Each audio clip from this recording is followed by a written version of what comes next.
কড়াইশুঁটির কচুরি করো বা বাজার থেকে কড়াইশুঁটি আজ বানাবো দুর্দান্ত স্বাদের কড়াইশুঁটির মিনি কচুরি। এটি যেমন খাস্তা তেমনই ভিতর থেকে পুরে ভরপুর।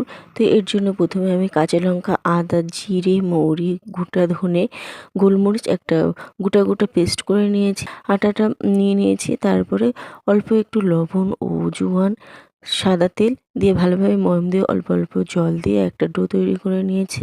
এদিকে মটরশুঁটিগুলো পেস্ট করে নিয়েছি। কড়াইতে তেল গরম করে দিয়ে দিলাম কালো জিরে ও হিং ফোড়ন, দিয়ে দিলাম গোটা মশলা, ভালোভাবে কষিয়ে নিয়ে দিয়ে দিলাম পেস্ট করে রাখা মটরশুঁটি, সামান্য লবণ, হলুদ ও চিনি দিয়ে দিলাম।